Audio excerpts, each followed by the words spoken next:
Like, the fucking daddy issues always constantly come up. Like, they're so annoying. I know, like, healing goes in waves, but, like, even though my dad had full custody of me most of the time growing up, I still have abandonment issues because he knew what was going on at my birth mom's house. He knew I was being abused, starved out, malnourished. He knew she hated my fucking guts. I was the firstborn. I swear on God, she tried to homicide me on a couple occasions. And I knew he kind of knew a little bit. And when he would drop me off, I would chase his truck when I was 4 years old.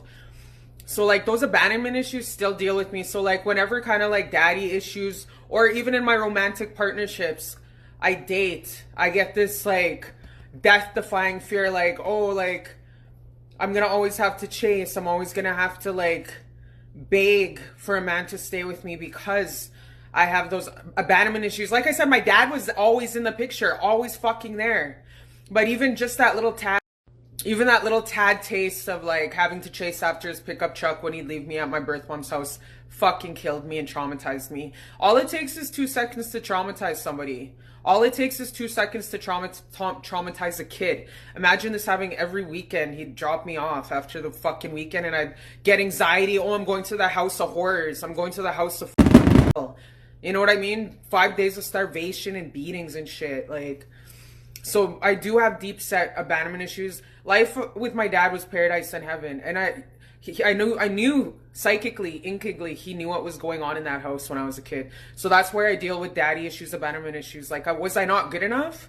Was I not good enough? Even though the courts made you have shared custody, why'd you pull away? Eventually he got full custody, but it really fucks with you with your daddy issues and shit deep down inside. And I find these fears coming up like waves once in a while, like the daddy issues.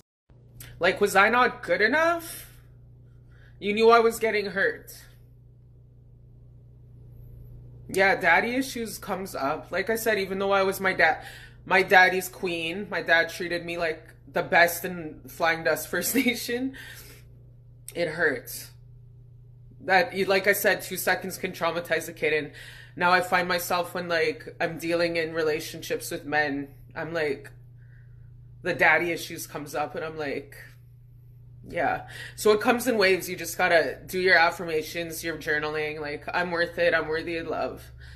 I'm worthy of love. I'm good enough for love. I'm good enough. I'm worthy. And this is a constant thing that I have to do with my daddy issues.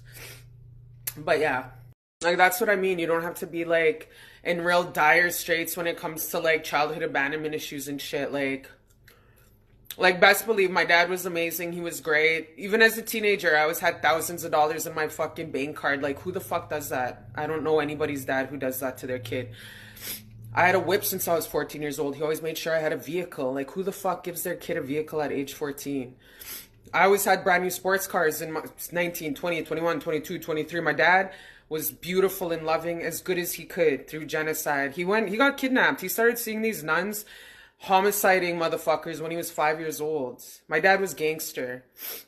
But yeah, even no matter what, like I said, mommy issues, daddy issues, this is a lifelong.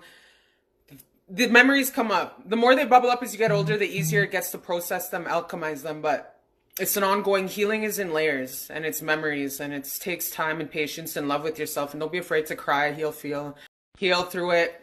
Because we all go through it. We're all human. We all go through shit. We all came here to go through shit. So I am worthy. I'm deserving. I'm good enough. I am worthy. I'm deserving. I am good enough. I am worthy. I'm deserving. I'm good enough.